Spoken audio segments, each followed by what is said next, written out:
वे सभी विप्र बंधुओं, भिन्न भिन्न जिलों से आए हुए सभी पदाधिकारीगण, ब्राह्मण समाज के प्रतिष्ठित व्यक्ति, मातृशक्ति, नौजवान साथी। कुछ तो जैसे राजेंद्र कौशिक जी ने आपको जैसे बताया है कि हम बहुत दिनों के बाद, लगभग 4-5 साल के बाद, उससे पहले हमने एक अभियान शुरू किया था भिवानी से, और उस अभियान में हमारे ब्राह्मण समाज की संस्थाएं हैं, वे सबको एक प्लेटफार्म पर ला करके एक सामूहिक एक अपनी ताकत हम दिखाएं, और उस पर पूरे हमारे ब्राह्मण समाज को भी विश्वास हो, सरकार को भी, पार्टियों को भी।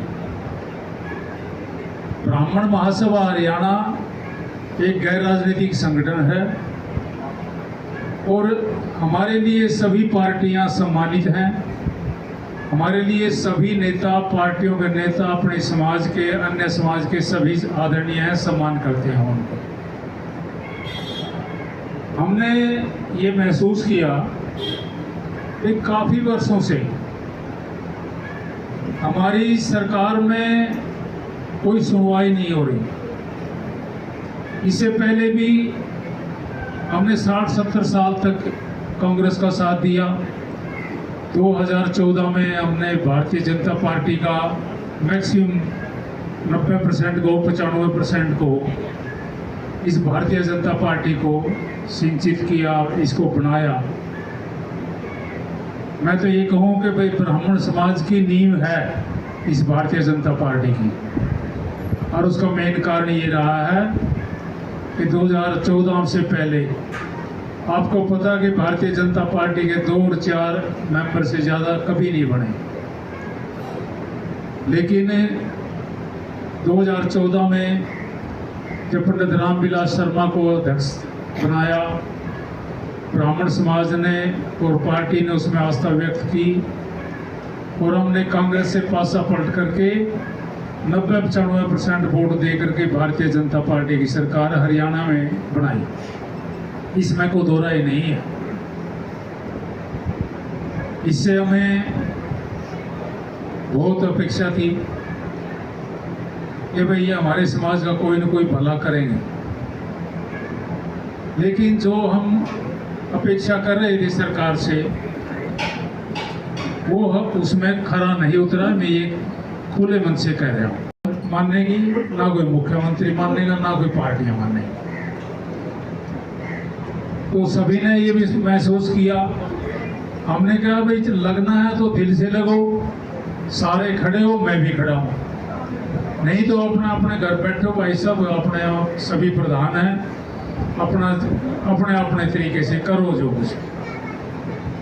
लेकिन सबने सर्वसम्मति से यही कहा कि मुझे एक जिम्मेवारी दी कि भाई आप सारे समाज को इकट्ठा करो दोबारा से, और सारे समाज को इकट्ठा करके हम आपके साथ खड़े हैं और पूरा साथ देंगे और साथ दे भी रहे हैं। इसके बाद हमने 21 तारीख को कैथल में मीटिंग करी, आज यहाँ अम्बाले में कर रहे हैं, इसी तरह श्रृंखला में आगे सोनीपत करेंगे, फिर रोहतक करेंगे। तो ये सिलसिला जो है नहीं, हम 22 के 22 जिलों में जाएंगे। और उसका मुख्य उद्देश्य क्या है जाने का? हमारा मुख्य उद्देश्य जाने का ये है कि भी जितनी भी सभाएं हैं किसी जिले में, चाहे उसमें 5 हैं, 10 हैं, 20 हैं, 25 हैं। आरपी गौड़ जी बैठे हैं फरीदाबाद से, अध्यक्ष हैं वहाँ के। नायब सैनी जी मुख्यमंत्री बने, चुनाव से पहले उन्होंने हमारे को बुलाया, हमने अपनी बात रखी। आप बहुत सारे उसके में हाजिर थे, और उसमें उन्होंने आश्वासन दिया कि भाई जितना जो आपने 11 सूत्री कार्यक्रम दिया है हमारे को, 11 सूत्री जो मांग पत्र दिया है, हम उस पर पूरा विचार करेंगे और पूरा इसको करने की कोशिश करेंगे। चुनाव हुआ, दोबारा फिर ब्राह्मण समाज ने भारतीय जनता पार्टी को वोट दी, सरकार बनी, उसके बाद फिर धन्यवाद करने के लिए फिर हम मुख्यमंत्री ने फिर हमारे को बुलाया वहाँ पर कि भाई ब्राह्मण समाज का धन्यवाद करूँगा मैं। और वहाँ पर आपने देखा लगभग 3000 आदमी वहाँ पर जो नायब सैनी जी कोठी में पहुँच गया था। और उन्होंने विशेषकर सारी बातें हमारी जितनी मांगे थी उन पर विचार करके उनको लागू करने का आश्वासन दिया था। और विशेष करके 2 बातों पर उन्होंने पूरा जोर दिया था। ये ब्राह्मण कल्याण आयोग की घोषणा करेंगे, हम ब्राह्मण कल्याण आयोग की घोषणा करते हैं, ये बात उन्होंने कही थी, घोषणा की थी। और एक भगवान परशुराम जी का जन्मोत्सव है, हर साल वो सरकारी तौर पर मनाया जाएगा।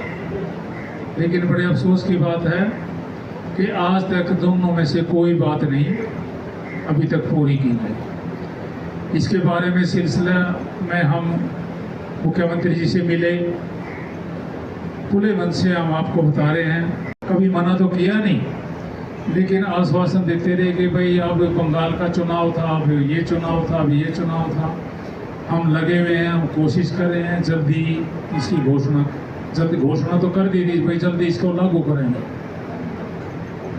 लेकिन इस बीच में वह हमारे समाज ने भी चारों तरफ से हमारे को ये बात कही कि भाई उसमें क्या रहा, उसमें क्या हुआ, हमारी मांगों में क्या हुआ, जो लागू की गई थी मांगे, जो उन्होंने मांगी थी, जो घोषणा करी थी, उसका क्या रहा। तो हमने सारे समाज को 7 तारीख को बुला करके ये सारी पूरी क्लियर बात हमने अपने समाज के सामने रख दी थी। और ये बात महसूस की थी सभी ने कि जब तक सारी संगठन, जितने भी हमारे संगठन हैं, वो आगे जिलों में मैसेज भेजें, जिले वाले ब्लॉक में भेजें, ब्लॉक वाले गांव में भेजें, और एक सारा डिजिटल डाटा हम चाहते हैं उसको बनाना। एक क्योंकि डिजिटल का ज़माना है, यानी एक मैसेज अगर हम डालें तो कम से कम 1 लाख आदमियों के पास पहुंचे, ये हमारा एक ध्येय है, ये लक्ष्य है।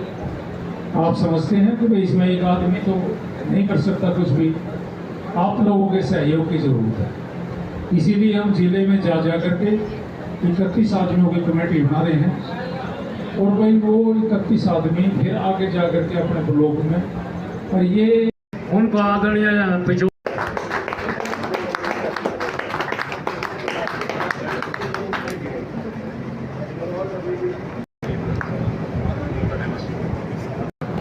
और गीता देवी जी से अनुरोध है कि वो नम्रता गौड़ का स्वागत करें।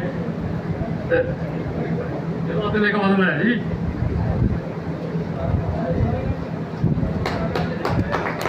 भाई देवीलाल शर्मा जी, अशोक शर्मा जी, तरसेम पाल शर्मा जी प्रधान हमारे बीच में आए हैं।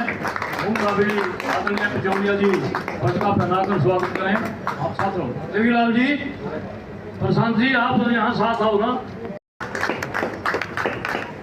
आदरणीय रतनलाल गौड़ जी,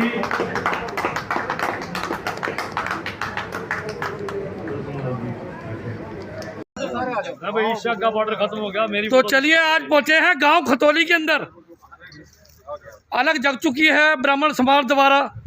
प्रदेश अध्यक्ष जिले सिंह पचौलिया हमारे बीच में मौजूद हैं। बड़ी सौभाग्य की बात है कि आज हमें कवरेज करने का मौका मिला। यहाँ चंडीगढ़ हरियाणा के कोने कोने से आए हुए यहाँ पर अपनी बात रखने के लिए यहाँ हमारे बीच में पहुँचे हैं। तो चलिए बातचीत करते हैं हमारे बीच में प्रदेश अध्यक्ष जिले सिंह पचौलिया जी। जय परशुराम जी की सर। जय परशुराम जी। हाँ जी सर, आज का न्योता दिया, आप यहाँ पहुँचे, स्वागत है आपका। तो सर आज का एजेंडा क्या है, किस लिए ये मीटिंग और ये प्रोग्राम किया गया खतौली गांव में? ये कोई आज से नहीं है, ये 7 तारीख से 7 जून से हमारा अभियान शुरू है।